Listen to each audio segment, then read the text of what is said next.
It is 1919, and something is about to happen that no crowd in American history had ever experienced before.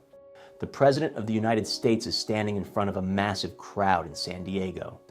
Thousands of people packed into an outdoor event. And for the very first time in American history, every single one of them can hear him speak.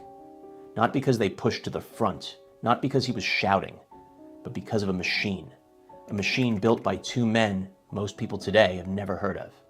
That machine would eventually become the backbone of one of the most powerful electronics companies America had ever seen. A company that put a television in your living room, a record player in your den, and in 1972, something truly unbelievable in your hands.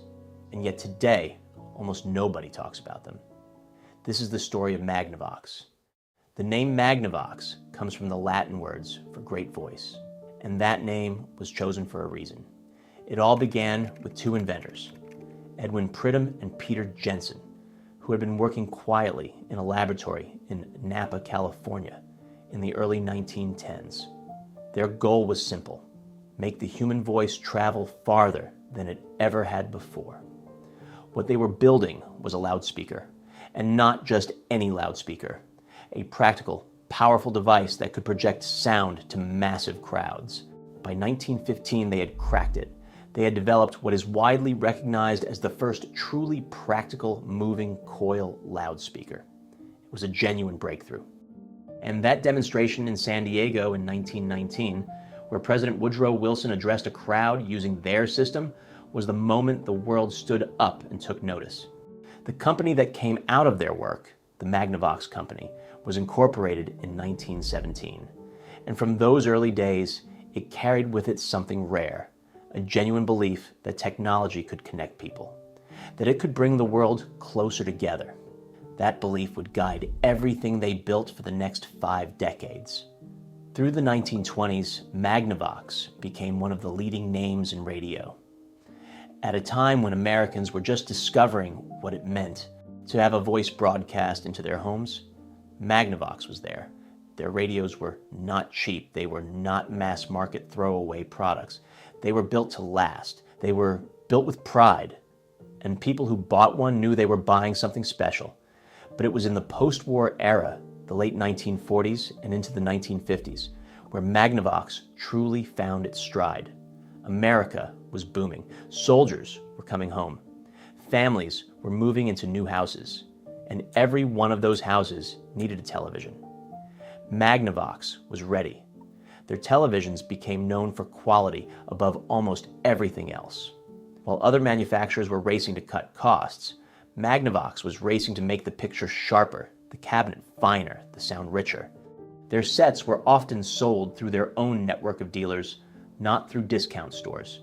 And that meant the experience of buying a Magnavox felt different. It felt like buying something that mattered. The Fort Wayne, Indiana plant became one of the most important manufacturing facilities in the country during this period. Thousands of workers showed up every morning to build televisions, record players, and audio equipment that would end up in American homes from coast to coast. Fort Wayne was not just a factory town. It was the heartbeat of Magnavox. The workers there took pride in their craft, the way a skilled tradesman takes pride in any fine work. These were not people pushing buttons on an assembly line and going home. These were people who understood what they were building and why it mattered. Inside those plants, life had a rhythm to it. First shift started early. Men came in, put on their work clothes, and headed to their stations. Some worked on the cabinetry, sanding and finishing the beautiful wooden housings that Magnavox televisions were famous for. Others worked on the electronics, carefully assembling the tubes and circuits that made the whole thing come alive. Quality control was serious business. A television that left Fort Wayne with Magnavox on the front had to be right. The workers who spent their careers at Magnavox often describe it the same way. It was hard work. It was honest work. And it was work that meant something. When you went home at the end of the day, you knew that somewhere in America, a family was sitting around a Magnavox set, watching the evening news. That was not nothing. That was everything.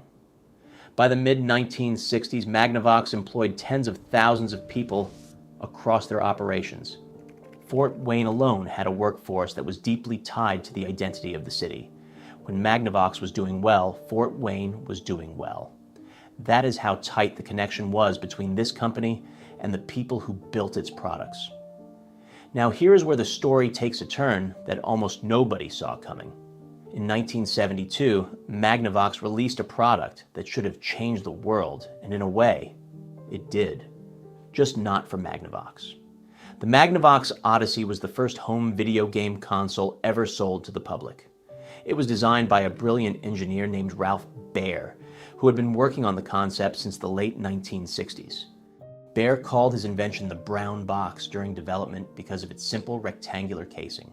Magnavox licensed his technology and turned it into the Odyssey, a machine that let you play games on your television screen at home.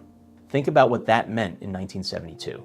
A man who fought in the Second World War, came home, built a career, raised a family, and now his kids could play tennis on the television set in the living room. That was science fiction made real. But Magnavox did not fully understand what they had. The Odyssey was marketed poorly. Many consumers were confused and believed it only worked on Magnavox televisions. Sales were modest. And while a young company called Atari was watching closely and learning everything it could, Magnavox let the moment slip through its fingers. Baer would later receive a National Medal of Technology in 2006, and he is rightly remembered as the father of video games. But Magnavox never became what it could have been in that industry.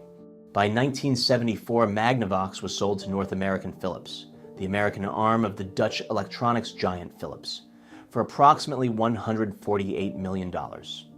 It seemed at the time like a reasonable move. The electronics business was becoming more global.